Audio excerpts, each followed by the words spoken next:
A vida, você sabe, muitas vezes nos coloca muros e barreiras que parecem nos impedir de absolutamente tudo. Às vezes é justamente naquela área que você gostaria de avançar e aquilo frustra, aquilo desmotiva, tira a esperança, tira a expectativa, mesmo a leve expectativa de que um dia dê certo. Nós desanimamos, desistimos, vamos em outra direção ou cruzamos os braços desanimados, até, quem sabe, depressivos. Mas olha, eu mesmo já tive esse tipo de situação, de desmotivação, de falta de expectativa. Não foi fácil. Outro dia, conversava mesmo com um colega pastor, e ele falava do seu desânimo, né? Ele falou, realmente, Armando, quando eu enfrentei aquela certa situação, olha, eu não tenho o que fazer. E ele disse, confesso, fiquei desanimado. Eu, no campo missionário, tive várias situações assim, eram impedimentos, realmente, enfim, de toda ordem. Você pode, talvez, estar vivendo assim também.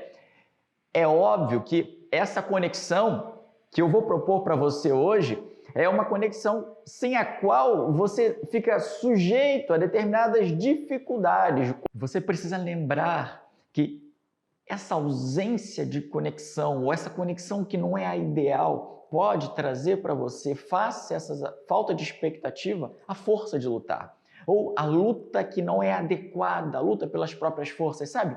Quando nós temos esses muros diante de nós, essas dificuldades, nós temos a tendência a reagir de maneiras que são opostas, mas olha que curioso, às vezes nós começamos a agir, entramos no ativismo, querendo produzir o resultado com as nossas forças, como se a nossa própria força fosse, de uma maneira, com mais atividade suficiente para empurrar esse muro, para derrubar, para escalar. E nós nos cansamos. O resultado é o cansaço. Mas, por outro lado, às vezes vemos um inimigo tão grande, vemos muros tão altos, aparentemente tão extensos, resistentes, que nós desanimamos, a desmotivação fica lá. E aí, nós temos, por outro lado, também um cansaço, uma fadiga que é crônica, que é insistente, é aquela falta de energia constante, é o desânimo para levantar da cama. Nós esquecemos, é verdade, nós esquecemos às vezes dos Golias que enfrentamos no passado. Não basta apenas lembrar dos Golias que derrubamos na força do Senhor, nós precisamos também ter diante de nós que não importa o nome que terão, não importa o desafio que vão nos propor, a força que aparentam ter, as armas diferentes que utilizam, todos, no fim de tudo, são o mesmo Golias. Todos, no fim de tudo, podem ser derrubados com a mesma ardente expectativa no Senhor. Mas, sabe, se não temos essa conexão que eu vou apresentar para vocês hoje, que eu apresento para vocês hoje aqui, se não temos essa conexão, a nossa tendência é justamente ser jogado de lado, ficar fora do jogo. E um atleta no futebol, por exemplo, por que ele fica fora do jogo? Ele fica fora do jogo porque foi expulso, porque fez algo errado. E às vezes, isso na vida real acontece, nós nos sentimos culpados. É aquela culpa que permanece, nós não nos vemos mais diante da cruz de Cristo. Ou na sombra da cruz de Cristo, como Deus nos vê, amparados pela justiça dele. Nós caímos, nós ficamos ali amargando, degustando aquele ranço, aquela dificuldade que parece não passar na nossa mente. E nós dizemos, é culpa minha, eu não vou conseguir, não tem jeito para mim. Sem essa conexão que vamos propor hoje, que propomos hoje, essa culpa permanece. Sabe, aquela sensação de inutilidade, parece que não vai dar certo mesmo, porque eu não consigo, eu não sou capaz. Eu não sei se você já se sentiu assim, eu já me senti de uma forma ou de outra, muito parecido, muito nesse quadro geral, e eu acho que não é difícil que isso seja também verdade para você. Porque nós precisamos aprender essa conexão, buscá-la, viver e realimentá-la. Sim, então hoje eu vou falar para você sobre essa escolha de conexão que põe você no jogo novamente, porque ela dissipa a sua ansiedade, a sua preocupação sobre o futuro. Você passa a ter um futuro certo, porque ela dissipa o seu cansaço crônico, dissipa essa sua culpa insistente, essa sensação de inutilidade. Mas sabe o que mais? Essa conexão coloca a gente no jogo de novo, porque ela nos liga numa fonte de motivação, 220 volts, 330 volts, Essa justamente a fonte, essa fonte é o Senhor e fica conectado em nós. Então, eu quero convidar você hoje a vir e desfrutar dessa conexão. No Salmo 62, versículo 5, é um salmo de esperança, nós temos um verso de esperança. Eu quero recorrer a esse salmo, aliás, talvez seja hoje o momento bacana para que você o decore, se não decorou, memorize, para que ele traga para você essa esperança sempre renovada. É o salmo de alguém que conhecia Deus, mas tinha os mesmos desafios que nós temos.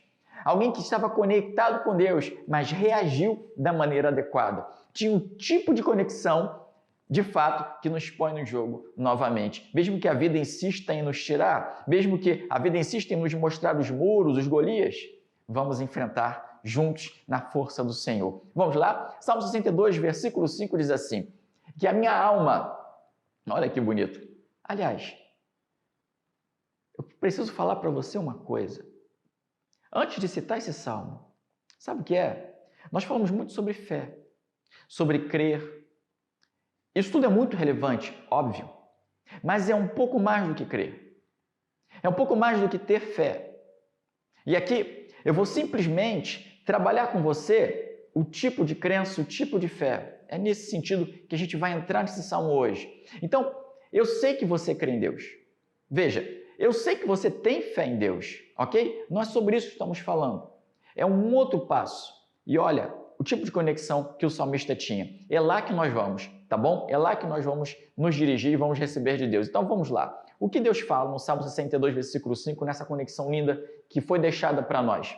Ele diz assim, olha, que a minha alma espere em silêncio diante de Deus, pois nele está a minha esperança. Então, que a minha alma espere em silêncio diante de Deus, pois nele está a minha esperança. É um verso tão pequeno, não é? Tem muita riqueza de Deus para nós aqui. Vamos lá. Primeiro, que a minha alma, é assim que ele começa o salmo, não é? Então, quando ele fala que a minha alma, obviamente nós estamos diante de uma oração. Claro, precisamos nos conectar com Deus, por excelência, vamos às orações para analisar isso. E eles então, nessa oração, é uma oração interessante, porque na construção da nossa língua, o pessoal da literatura, não é? Os nossos professores da língua portuguesa vão falar que é uma oração optativa. É uma oração que exprime a opção do coração, o desejo, a expectativa, a escolha que fazemos. É o tipo de oração que ele faz, que é a minha alma, que é o meu ser. E olha, espere em silêncio. Depois ele termina, Deus está e é a minha esperança. Olha só, são 3 marcas muito importantes desse verso que é muito pequeno, nessa oração dele, de que também não era fácil para ele. Então nós estamos diante da realidade de que não importa o tipo de vida que você teve até aqui, não importa nem a conexão que você tem com Deus, em certos momentos não será fácil para nenhum de nós. Todos enfrentaremos mais cedo ou mais tarde Golias, muros, vendavais, situações que parecem ser intransponíveis, muros realmente edificados à nossa volta, mas não tem problema. Não é isso que vai nos parar se nós temos essa conexão. Então, quando ele ora dessa maneira, veja, nós falamos de oração de alguém conectado com Deus. Qual era a diferença? A diferença era que ele tinha consciência de quem Deus era, do que Deus podia fazer, de quem ele mesmo era diante de Deus. Ele conhecia Deus no sentido de estar conectado com Deus. Tem muita riqueza aqui. Olha só, Salmo 38, versículo 9. A Bíblia, ela tem a mesma experiência com Deus em diversas situações diferentes. Por exemplo, Salmo 38, versículo 9. Tu conheces meus desejos, Senhor. Então, o salmista tem consciência de que Deus o conhece. Não sabe simplesmente, mas conhece as intenções mais profundas que estão por trás dos desejos do nosso coração. Deus conhece você. Deus conhece. E precisamos então ter a consciência de que Ele conhece. E ouves, ele continua, cada um dos meus suspiros. Olha só, Deus não ouve só as nossas orações, mas o meu suspiro. Deus ouve. Isso é muito rico. crer que ele não só conhece, como ouve, como está atento, prestando atenção em quem somos, no que temos no nosso coração. Então é mais fácil desejar, escolher, estar na presença desse Deus que não só conhece, como se importa comigo, dá atenção para mim. Olha, Salmo 145, versículo 19, ele concede os desejos dos que o temem. Não é bonito isso? É muito rico. Deus concede os desejos. Então ele conhece, ele presta atenção, ele concede, vê a gradação, os desejos. Então vale a pena escolher estar com ele, vale a pena me conectar com ele, esperar nele, vale a pena. Eu não vou ser confundido, nem desanimado. Ele diz, ele concede os desejos dos que o temem, ouve os seus clamores e os livra. Então não importa o desafio, eu posso voltar para o jogo. Eu não preciso encarar aquela ausência de expectativa como definitiva. Deus pode fazer algo, me levar além. Isso é precioso demais. Salmo 119, 20. Olha o coração daquele que vive com Deus. Tenho sempre intenso desejo por teus estatutos. Ou seja, por aquilo que vem de ti, por aquilo que o Senhor pensa, por aquilo que o Senhor deixa para nós. Tenho sempre intenso desejo. Então, não é só uma oração que exprime o desejo, né? Eu quero lembrar você que este homem, embora a palavra intenso não esteja ali, fazia isso com intensidade. Ele diz que a minha alma, que o meu ser, em outras expressões de conexão com Deus na Bíblia, eu mostrei para você algumas, essa intensidade ela é muito presente. Então, se você quer experimentar essa conexão que traz você para o jogo de novo, você precisa ser intenso. Algumas pessoas vão falar da palavra ser visceral, não é? Colocar todo o seu ser naquilo que você deseja. E olha, com essa esperança, com essa expectativa, com essa escolha, você não vai ser confundido.